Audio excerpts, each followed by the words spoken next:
Yo, what up?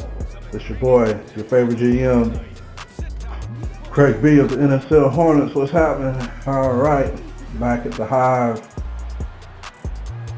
getting ready for the upcoming season. You got the NBA season, which is branching and jumping off in less than 24 hours. Our free agency is kicking off. I guess within the coming week, on the weekend, free agency is kicking off, and so we are wrapping up slider testing. We got a pretty fair set of sliders right now, and the preseason game is going to allow us to fine tune that system a little bit. And now the rest of us can really start to focus on what we want our teams to be going into the season. As I mentioned last episode, I am pretty excited about this coming season. I think that despite getting bounced in the first round, the season overall was a success for the Hornets. Essentially being we just wanted to get into the playoffs. The 64 wins was freaking awesome with the division title and all that other stuff that no one cares about. But to come back into this type of league environment and to have the opportunity to build around one or two great players and just hit the ground running. That was very gratifying for me. I was really happy that the team did so well. I felt like we were able to do more with less, which is I'm always kind of downplaying the talent level of the team. I downplay the talent level because I get bashed so much when I try and do trades with people. I was involved with a lot of trades, but a lot of times when I'm trying to negotiate deals, I get the response that the players are not good or I don't like that player or stuff like that. So it makes me feel like I'm able to do more with less. That the talent level is not where it is. It's really concentrated on two guys, Luka and CP3, which are both highly rated players. CP3 fits my MO of having a veteran player on a team, usually full of veteran players. I think what we were able to do is we were able to get a lot of players that were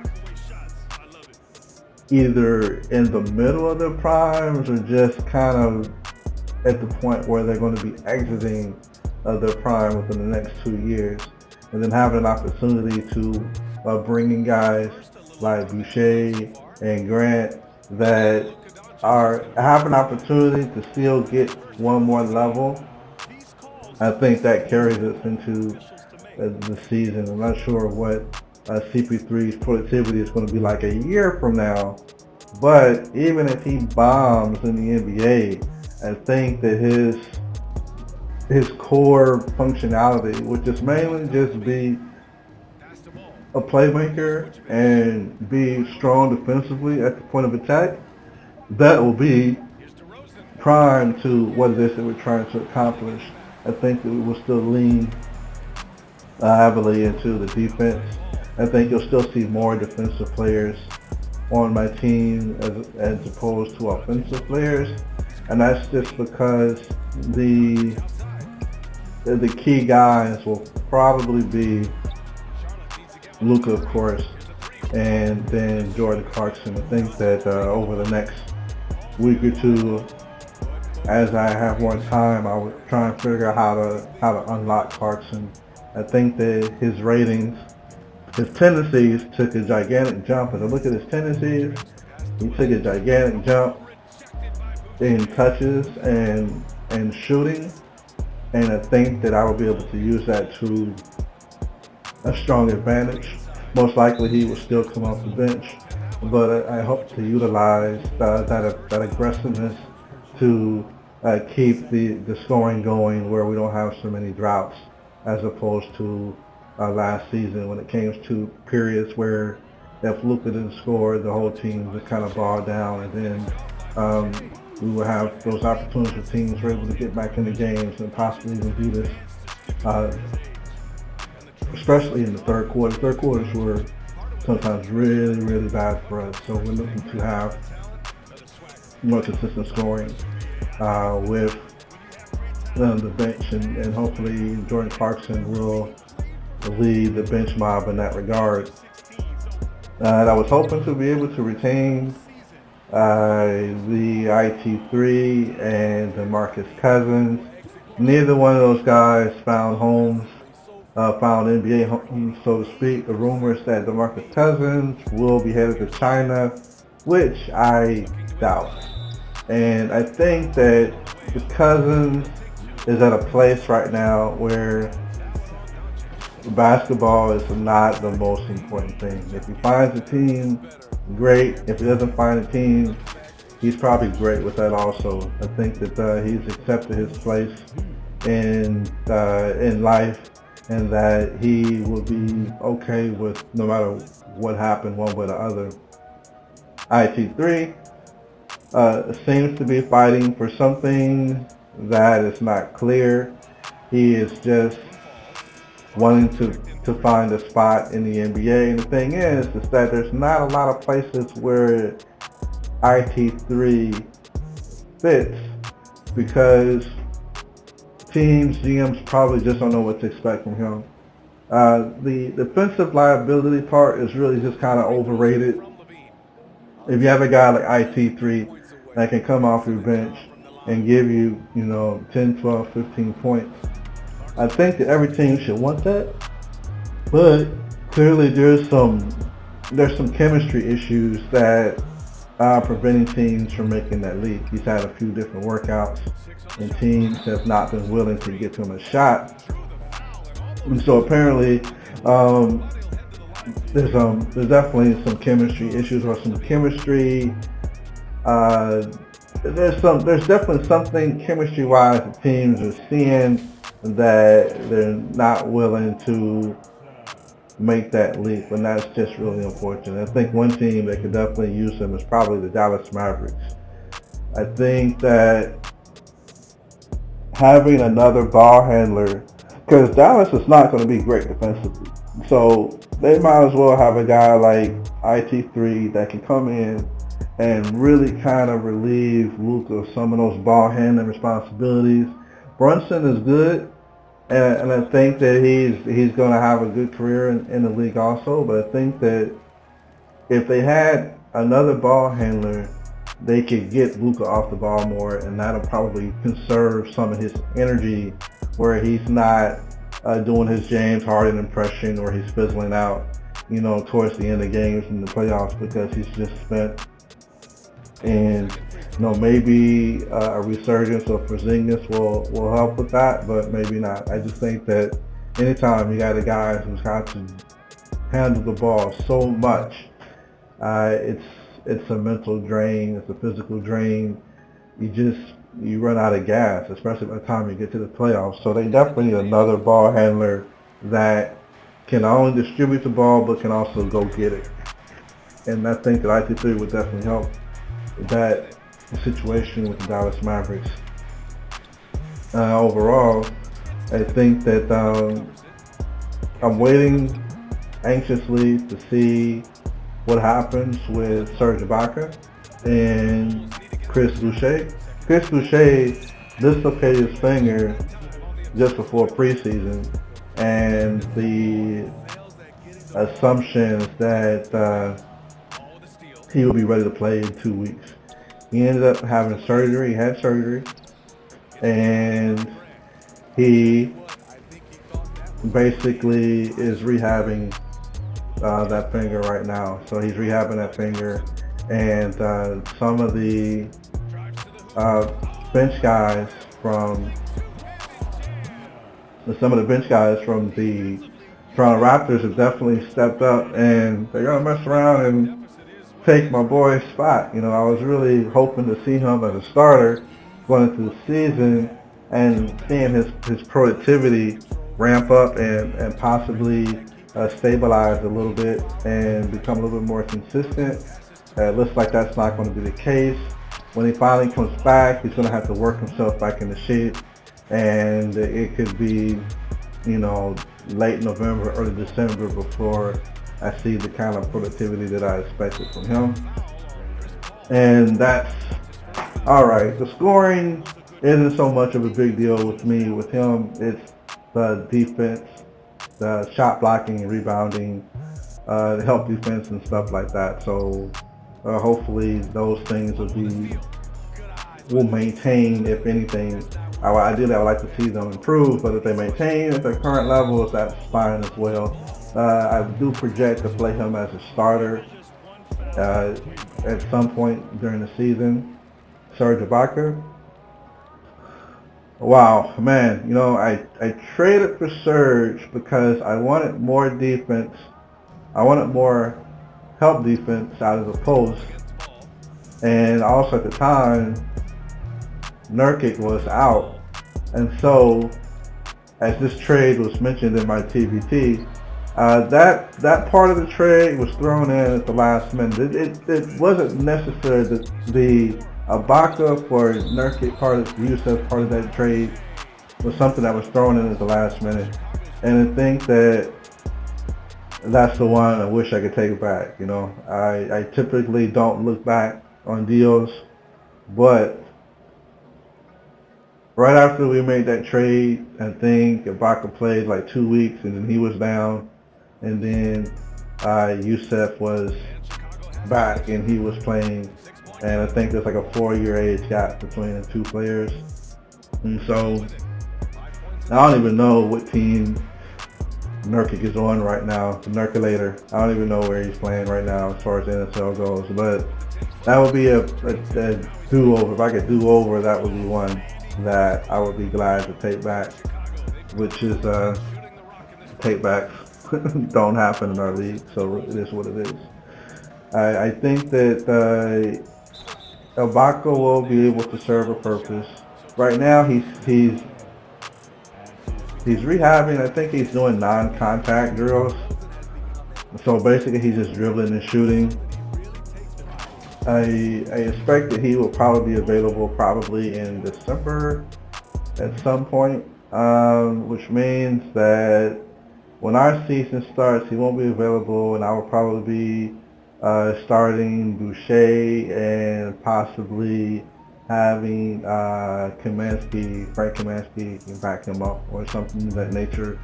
Kaminsky is actually underrated as a player. He got very little burn with me last season, and so I didn't really have to utilize him that much. So he's probably going to get a lot of burn this year. I'm pretty thin up front, unless I make a deal where I can bring in another player. Actually, I was offered a deal to trade Ibaka for a wing player that I wanted, and I just wasn't willing to do the trade with him, even though I knew his status was uncertain for the start of the season. And I'm kind of hanging on to him, hoping that he'll prove me a genius down the line, but you just never know. He might prove me to be a fool, so who knows. I expect that the team will run similar to what we ran last year. Is the team's identity is to defend, cause turnovers, and get down court. That's really what I want to do for the foreseeable future with this particular team. I'm hoping we can continue to do that with players like Pat Beverly and CP3 as backcourt defenders. We have a good chance of doing that. I really am looking forward to seeing playmaking impact from Joe Ingles. Joe Ingles is a guy that is so underrated in our league, and he's probably one of the most underappreciated players on my team. With his defense and his shooting ability, he has a certain amount of gravity. And I've had trade conversations with him before, and I actually held on to him in the trade that sent Wiseman out. It's Wiseman and Jay Crowder. I swapped Crowder for Ingles because Ingles is part of that deal. So I held on to Ingles and let Crowder go because I felt like Ingles was just a little bit more impactful in the ways that you don't see in the box score when it came to the perimeter defense and the gravity of the shot making ability. So he doesn't take a lot of shots, but the threat of him taking shots gives you a certain amount of floor spacing. And so he is a critical part of this team's future. And it will be, I think I would have to be really good at a really good player that would be an obvious difference maker in order for me to trade a guy like Joe Ingles that's just really kind of the glue guy that has the ability to impact the game in ways that are not obvious. And I'm always glad to keep a guy like that people just don't really appreciate the true impact of what he brings to the team once the ball is tipped off. Another player that I really like is, of course, Jeremy Grant. Jeremy Grant is a guy that last season people looked at it and was like, okay, well, he didn't really, his impact numbers wise didn't equal his NBA production. And that was really to be expected. Part of it was because of tendencies. The other part of it is just he's playing next to another really ball dominant player in Luka. And so there's not much touch opportunity for him in the game as far as plays goes, but he was so efficient. He shot like 60%. And even though he only averaged, like 12 points a game, 13 points a game or something like that, he was doing about 60% shooting. So you have to really be happy with those kinds of results. And I was offered a trade for him later in the season. I was offered a player I really needed. I was offered an impactful center, which I really, really needed at the time, which I still need at this point, going into the new season. But I just, hopefully this year he will maintain that. I don't really expect him to equal his NBA production with 20 points a game. I really don't see that with playing with Luka. Just playing Luka is so ball dominant.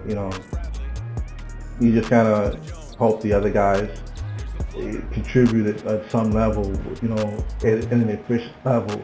And that's the thing about this game is last year I had a specific set of skills that I was looking for. I was actually looking for players with a particular kind of badge. And so I was able to collect a couple players with that particular badge, and now I'm looking for another badge.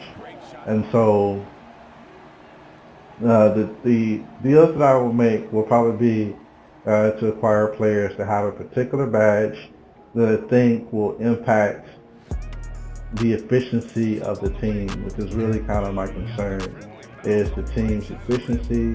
We're going to be smaller than most teams again, and that's okay. I just think that where we make that up is in the defense and controlling the ball. I think that even though we won more games than we lost, our time of possession was still shorter than our opposition. And that was really just due to the quick offense. It's converting turnovers into points, brought our ball control, our time with ball down a little bit. I think on average, our opposition will have about 25 minutes time of possession, then we would be roughly at around 23 minutes of time of possession.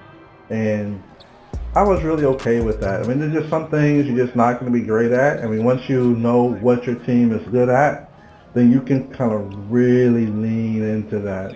And that's what I hope to do this season. I'm hoping that essentially we're going to run back the same ideas concept-wise, is to get turnovers and cause, points in that area, get points off turnovers, because we're just not going to build out rebound. The other teams are definitely going to be bigger than us. I don't expect that I will be able to make deals to bring in the kind of talent that can help clean up on the glass and stuff like that. I really just want to focus on the playmaking, and so that we can limit our own turnovers, and then the defense so that we can cause more turnovers. And other teams are probably going to shoot better than us, especially from three. I have a lot of guys on my team that can shoot the three, but our team never shot a high enough volume that was satisfactory to me. I think that was something that I really was trying to figure out. I got every guy in my starting lineup has 80 plus 3-point rating, but our team was really middle of the pack in 3-point percentage and 3-point volume. And that was just probably because I had so many guys that could shoot threes that there was never really any need to take them in high volume. Teams that have fewer guys that can shoot threes tend to have the one guy take a larger volume of shots. So I have no proof of that, but that's just my speculation. And it's something that I've been looking at, but I can't be sure about it.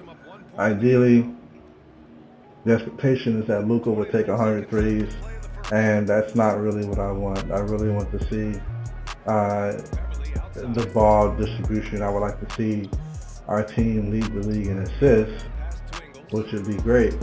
That's a goal. No, like I can't remember where we were at when assists last season. I think that we were probably in the upper tier in assists, but not quite where we wanted. I know we were top in margin of victory. We were somewhere in the top 3 or 4, I think, in margin of victory. I don't think that we will get that this year. I think that once the season opens up, once we get past free agency, a lot of the teams around me are probably going to get better. And as long as I can maintain a certain level with this particular team, I am hoping that with a little bit of luck, we can emulate the success that we had last year to some degree. And of course, there's no guarantee on that, but we're going to give it a shot. I don't expect to play Luka again at power forward unless driven due to injuries or something of that nature. I'm really looking at small forward or shooting guard for Luka. CP3 will obviously be the point guard, and any event that CP3 is out, whoever the backup point guard is will become the starting point guard. I don't anticipate Luka doing too much primary ball handling throughout the course of the season, and that's really because of his inability to defend other guards. He can defend wing players such as shooting guards and small forwards, but I really don't see him as a guy that can really defend the point of attack. I just think that he would get torched in a lot of situations, and that's just not something that I want to see happen. It would probably drive me crazy. It'll also probably get him in foul trouble, and nobody likes to see their players in foul trouble. And it's the matter this year of just trying to rebuild the bench depth. I lost a lot of guys that I really was utilized last season. I think losing Caruso was going to hurt. Caruso was the guy that I should not have renounced. And I think I renounced him because I had no idea what I was doing. I renounced him because I didn't think I would be able to afford him. And then also I thought that his cap hold would reduce my penalty situation. And I released him without thinking, and I was just dumb because that is one of the most Aside from Ingles, that is one of the most underappreciated players in this league. And he is ruthless at turning the corner with the ball and getting an easy bucket down the baseline. And I've watched my team play against other teams a lot of times, especially the live league games, and that was just something that I saw in his play that made me really enjoy having him as a player on my team, and not keeping in context what I gave up to get him. I should not have renounced him. I gave up a damn draft pick to acquire him, and then to let him go by renouncing him was just stupid, you know. Our draft pick situation is what it is. The idea was to build a core that would last 3 years, whatever it took, and then slowly rebuild the draft capital over time. So the core that I have is, they did good last season, and I'm able to carry that same core into this season, which would be CP3, Luka, Grant, you know, Boucher, and whoever ends up playing center. Hopefully it'll be Ibaka. That is technically should carry over into this season, which means I don't necessarily have to move draft capital to get better. We're going to be able to get better from within, and so I shouldn't have to move draft capital.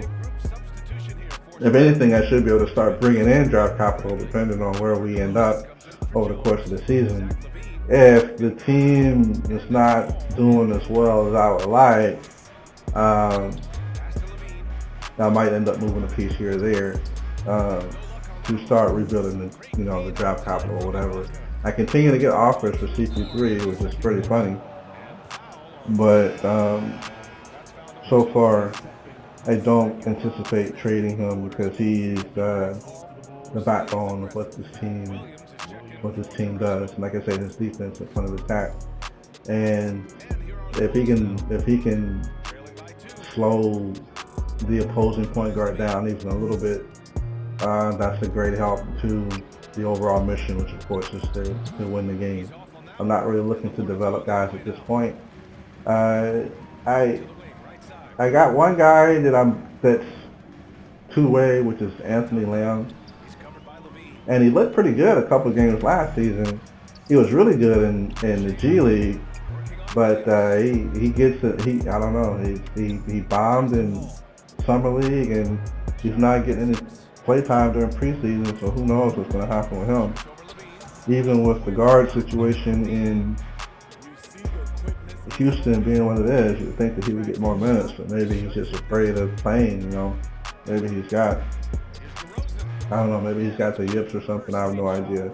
Some of these guys just never know what's going on with them. That prevents them from reaching their particular peak or reaching their potential, whatever the case may be.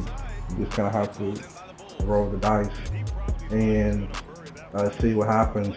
I'm lucky my core is established, so I can really just kind of shuffle pieces around the periphery and see if we can build on what we had last season and hopefully be one of the last few teams standing at the end of the season. You just never know. You know, getting my ass handed to me in the playoffs last year was frustrating, but again, you know, the team didn't even make the playoffs the season before, and it was my first season back. So taking a team that didn't make the playoffs the season before, and then getting them to the playoffs, you know, let alone winning the division, was I feel like it was a pretty good accomplishment. And if I can just build on that some kind of way, that would be awesome. You know, like I said, last season was a total success. So if I only replicated that again, I would be totally over the moon, you know, as far as unhappy. Not too worried about the individual player awards.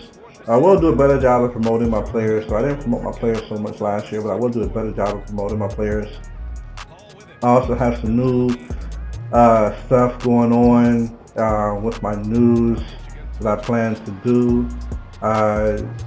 My team, and most of you don't know, my team has had a Facebook and a Twitter and an IG. It's just from the week I joined the league, I opened all those things up. I just haven't really been utilizing them. So I will be utilizing those as well as the YouTube channel. So there's going to be a lot of activity coming out of the NSL Hornets each week. I have some pretty good ideas to expand the content of this super boring podcast. But hopefully I will have the opportunity and the time to put these ideas into play and make this whole experience a lot more entertaining. I enjoy using the league as an opportunity to express certain levels of creativity. So that's something that you guys will see going forward with what is, the kind of content that's produced in my news and in my podcast and stuff like that. So with that being said, I'm going to wrap things up. Thanks for listening. If you don't listen, so what? This podcast is for me, so it doesn't matter whether people listen or not. But again, thanks for listening. Have a great free agency period coming up in the next few days. I wish you all good luck. Take it easy. Peace out.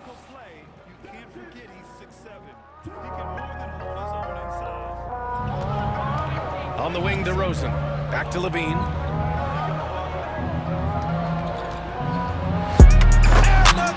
By Levine.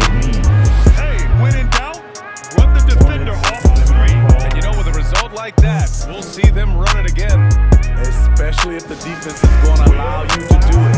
Have to switch on that play. Now a timeout called by